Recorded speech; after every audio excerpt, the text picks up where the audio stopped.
ಯಾರನ್ನ ಯಾರು ಮದುವೆ ಆಗಬೇಕು ಅಂತ ಡಿಸೈಡ್ ಮಾಡೋದಕ್ಕೆ ನಾವೇನು ದೇವ್ರ? ಮನುಷ್ಯರು. ಯಾರನ್ನ ಯಾರು ಮದುವೆ ಆಗಬೇಕು ಅಂತ ಅವ್ನು ಡಿಸೈಡ್ ಮಾಡಿಬಿಟ್ಟಿರ್ತಾನೆ. ನಮ್ಮ ಕೈಲಿ ಏನಿದೆ ಹೇಳು? ಏನೂ ಇಲ್ಲ. ಅಲ್ಲ ವಸು, ಕೋದಂಡನಿಗೆ ಮದುವೆ ಆಗಿ ಬರೋಳು ಅವನಿಗಿಷ್ಟ ಆಗಬೇಕು ಅಂತ ತಾನೇ ನೀನು ಹೇಳಿದ್ದು? ಅದೇ ತಾನೇ ಈಗ ನಡೀತಿರೋದು. ಹಾಗಂತ ಆಸೆ ಪಟ್ಟಿದ್ ನಿಜ. ಹಾಗಂತ ಇಂಥ ಹುಡುಗಿ ಅವನಿಗೆ ಸಿಗ್ಲಿ ಅಂತ ನಾನು ಯಾವತ್ತೂ ಆಸೆ ಪಟ್ಟಿಲ್ಲ ರೀ. ಇಷ್ಟು ವರ್ಷ ಆದ್ಮೇಲೆ ಅವನು ಮದ್ವೆಗೆ ಒಪ್ಕೊಂಡಿದ್ದಾನೆ. ಇಂಥ ಸಮಯದಲ್ಲೂ ಅವನ್ಗೆ ಒಳ್ಳೆ ಜೀವನ ಸಿಗ್ಲಿಲ್ಲ ಅಂದ್ರೆ ಹೇಗ್ರಿ?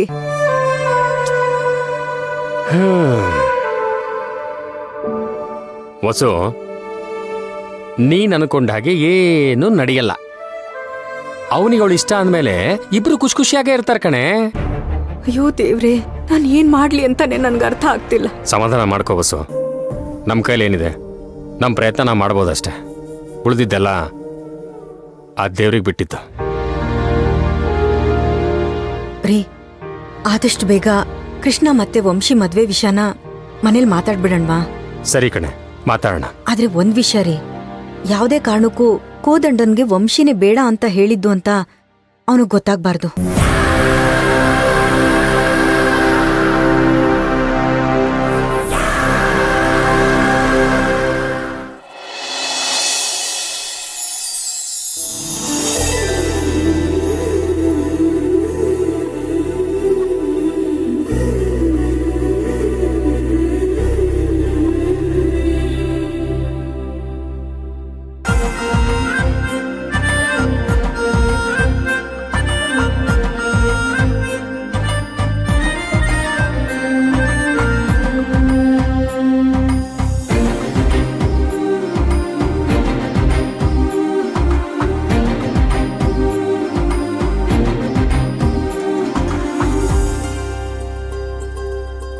ಕೃಷ್ಣ, ನಿಂಗೆ ಅನ್ನಿಸ್ತಿರ್ಬೋದಲ್ವಾ ಈ ವಂಶಿ ನನ್ಗೆ ಎಷ್ಟು ಕಾಟ ಕೊಡ್ತಾಳೆ, ಎಷ್ಟು ಕೋಳೈಕೋತಾಳೆ, ತುಂಬಾ ಭಯ ಬೀಳಿಸ್ತಾಳೆ ಅಂತ.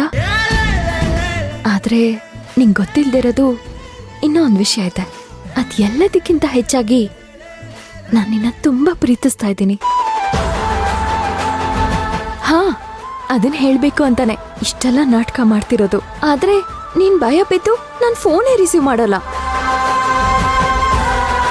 ಅದಕ್ಕೆ ನಾನ್ ಮತ್ತೆ ನೀವ್ ಲಾಟ್ರಿ ಗೆದ್ದಿದ್ದೀರಾ ಅದು ಇದು ಅಂತೆಲ್ಲ ನಾಟಕ ಮಾಡ್ಬೇಕಾಯ್ತು. ಎಷ್ಟು ಕಷ್ಟಪಟ್ಟು ಈ ಗಿಫ್ಟ್ ಎಲ್ಲ ತಂದಿದ್ದೀನಿ ಗೊತ್ತಾ?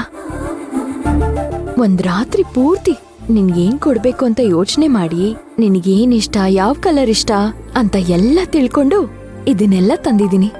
ಇದನ್ನೆಲ್ಲ ನಿನಗ್ ಕೊಡ್ಬೇಕು ಅಂತ ತುಂಬಾ ಕಾಯ್ತಿದ್ದೀನಿ ಕಣೋ.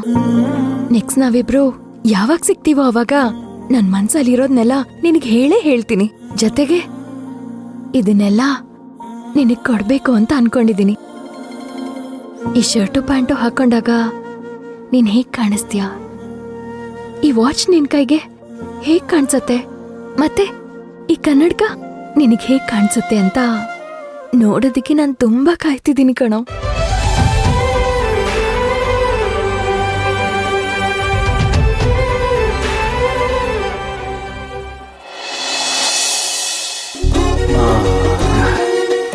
ನಿಧಾನ. ಮುಗೀತು. ಲೇ ಕೃಷ್ಣ, ನಿನ್ ಕೈಯಲ್ಲಿ ಖಡ್ಗ ಇತ್ತಲ್ಲೋ, ಎಲ್ಲೋಯ್ತು? ಖಡ್ಗನ ಇಲ್ವಲ್ಲ, ಯಾಕೆ? ಲೇ, ನಿನ್ ಕೈಯಲ್ಲಿ ಖಡ್ಗ ಇದ್ದದನ್ನ ನಾನೇ ನೋಡಿದೀನಿ, ಅದನ್ನ ಯಾಕೆ ಬಿಚ್ಚಾಕ್ದೆ? ಅದು ಗೊತ್ತಾಯ್ತು ಬಿಡಮ್ಮ. ಅವತ್ತೊಂದು ಹುಡುಗಿ ಫೋನ್ ಮಾಡ್ಬಿಟ್ಟು ವಾಚ್ ಗಿಫ್ಟ್ ಕೊಡ್ತೀನಿ ಅಂತ ಹೇಳಿದ್ಲಲ್ಲ, ಮೋಸ್ಟ್ಲಿ ಅದಕ್ಕೆ ತೆಗ್ದಿಟ್ಬಿಟ್ಟಿದ್ಯಾ ಅನ್ಸುತ್ತೆ. ಹಾ ಹೌದು, ನೀನು ನನ್ನ ಹತ್ರ ವಾಚ್ ಇಲ್ಲ ಅದನ್ನೇ ಕೊಡಿ ಅಂತ ಅಂದಲ್ಲ, ಅದಕ್ಕೆ ಅದನ್ನ ತೆಗ್ದಿಟ್ಬಿಟ್ಟೆ. ಅಯ್ಯೋ, ಲಾಟ್ರಿ ಅಂತ ಫೋನ್ ಮಾಡಿದ್ದು ಬೇರೆ ಯಾರೂ ಅಲ್ಲ, ವಂಶಿ ಅಂತ ಗೊತ್ತಾದ್ರೆ ಏನಪ್ಪ ಕತೆ. ಅದು ಅಲ್ಲದೆ ಇವನಿಗೇನಿಷ್ಟ, ಯಾವ ಕಲರ್ ಇಷ್ಟ ಅಂತ ಏನೇನೋ ಇನ್ಫಾರ್ಮೇಶನ್ ಕೊಟ್ಬಿಟ್ಟಿದ್ದೀನಿ. ಅದು ಅಲ್ಲದೆ ಮಿತ್ರದ್ರೋಹ ಮಾಡ್ತಿದ್ದೀನಿ ಅಂತ ಇವನಿಗೇನಾದ್ರೂ ಗೊತ್ತಾದ್ರೆ ಏನು ಮಾಡ್ತಾನೋ ಏನೋ. ಅಯ್ಯೋ ಕೃಷ್ಣ, ನಿನ್ಗೆ ಯಾರಾದ್ರೂ ಮಿತ್ರದ್ರೋಹ ಮಾಡಿದ್ರೆ ಪಾಪ ಅವ್ರಿಗೇನೋ ಮಾಡ್ತೀಯಾ? ಏಯ್, ನನಗೆ ಯಾಕೋ ಯಾರಾದ್ರೂ ಮಿತ್ರದ್ರೋಹ ಮಾಡ್ತಾರೆ? ಹಂಗಲ್ಲ ಪಾಪ, ಯಾರಾದ್ರೂ ಸಣ್ಣ ಪುಟ್ಟ ಗಿಫ್ಟ್ ಆಸೆಗೋಸ್ಕರ ಮಿತ್ರದ್ರೋಹ ಮಾಡ್ಬಿಟ್ರೆ ಅವ್ರಿಗೇನಾದ್ರೂ ಮಾಡ್ಬಿಡ್ತೀಯೇನೋ ಅಂತ ಕೇಳ್ತಾ ಇದ್ದೀನಿ ಅಷ್ಟೇ. ಏನ್ ಮಾಡ್ತೀಯಾ? ಇಲ್ಲ, ಹಂಗೇನಾದ್ರೂ ಯಾರಾದ್ರೂ ಮಿತ್ರದ್ರೋಹ ಮಾಡಿದ್ರೆ ಅವ್ರ ಕಾಲ್ನ ನುಗ್ಗೆಕಾಯಿ ತರ ಕಚ ಕಚ ಕಚ ಕಚ ಅಂತ ಕತ್ತರಿಸಾಕ್ಬಿಡ್ತೀನಿ. ಅಯ್ಯೋ ನನ್ ಕಾಲು. ಅವ್ರ ಕೈನ ಕುದಿತಾರೋ ಎಣ್ಣೆಗೆ ಪೂರಿ ತರ ಹಾಕ್ಬಿಡ್ತೀನಿ. ಅಮ್ಮ ನನ್ ಕೈ. ಅವ್ರ ತಲೆನ ಶುಂಠಿ ಬೆಳ್ಳುಳ್ಳಿ ತರ ಗಸ ಗಸ ಗಸ ಅಂತ ಚಚ್ಚ ಹಾಕ್ಬಿಡ್ತೀನಿ. ಹೋಯ್ತು ನನ್ ತಲೆ. ಹೋಯ್ತು. ನಿನಗೇನ ಆಯ್ತು?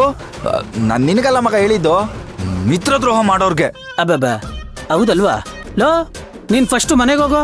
ಅಮ್ಮ ಬೆಳಿಗ್ಗೆ ಸಿಲಿಂಡರ್ ತಗೋಬಾ ಅಂತ ಹೇಳಿದ್ರಲ್ಲ, ತಗೊಂಡೋಗಿದ್ಯಾ? ಅಯ್ಯಯ್ಯೋ ಹೌದಲ್ವಾ, ಮರ್ತೇ ಬಿಟ್ಟಿದ್ದೆ. ಹೋಗ್ತೀನಿರು. ಹೋಗು ಹೋಗು. ಅಯ್ಯೋ ದೇವ್ರೆ, ಹೇಳ್ದಂಗ್ ಮಾಡಿದ್ರು ಮಾಡ್ಬಿಡ್ತಾನೆ. ಅವಳ ಹತ್ರನೂ ತಗ್ಲಾಕಂಡೆ, ಇವನ ಹತ್ರನೂ ತಗ್ಲಾಕಂಡೆ. ಏನಪ್ಪ ಮಾಡೋದು? ಯಾವ್ದಕ್ಕೂ ಹುಷಾರಾಗಿರ್ಬೇಕು. ಅವನ್ ಮನ್ಸಲ್ಲಿ ಇಷ್ಟು ದಿನದಿಂದ ದೊರೆಸ್ವಾಮಿಯವರೇ ಅವನ್ನ ಬೇಡ ಅಂತ ಹೇಳಿದ್ದು ಅಂತ ಅನ್ಕೊಂಡಿದ್ದಾನೆ. ಅದು ಹಾಗೆ ಇದ್ಬಿಡ್ಲಿ. ವಂಶಿ ಬೇಡ ಅಂದ್ಲು ಅಂತ ಅವನ್ಗೇನಾದ್ರೂ ಗೊತ್ತಾದ್ರೆ ಪಾಪ ತುಂಬಾ ಮನ್ಸಿಗೆ ಬೇಜಾರ್ ಮಾಡ್ಕೋತಾನ್ರಿ. ಅದು ಅಲ್ದೆ ಅಣ್ಣನ್ ಬೇಡ ಅಂತ ಹೇಳಿ ತಮ್ಮನ್ ಮದ್ವೆ ಮಾಡ್ಕೊಳಕ್ ಒಪ್ಕೊಂಡ್ಲು ಅಂತ ಅವನು ಮನ್ಸಿಗೆ ತುಂಬಾ ನೋವು ಮಾಡ್ಕೋತಾನೆ. ಅದಕ್ಕೆ ಗೊತ್ತಾಗೋದ್ ಬೇಡ ಅಂತ. ಮತ್ತೆ ಈ ವಿಷಯನ ಕೋದಂಡನ ಹತ್ರ ಹೇಗೆ ಮಾತಾಡೋದು? ಅದು ಅಲ್ಲದೆ ಕೋದಂಡನಿಗೆ ಗೊತ್ತಾಗದೇ ಇರೋ ಹಾಗೆ ಸಂಬಂಧ ಕೇಳೋದಕ್ಕೆ ಮನೆಗೆ ಬನ್ನಿ ಅಂತ ಯಜಮಾನ್ರಿಗೆ ಹೇಗೆ ಹೇಳೋದು? ನಾನು ಅದನ್ನೇ ಯೋಚನೆ ಮಾಡ್ತಾ ಇದ್ದೀನಿ. ನಾನಿರೋವಾಗ ಹೇಗೆ ವಿಷಯನ ಮುಚ್ಚಿಡ್ತೀರಾ ಅಂತ ನಾನು ನೋಡೇ ಬಿಡ್ತೀನಿ.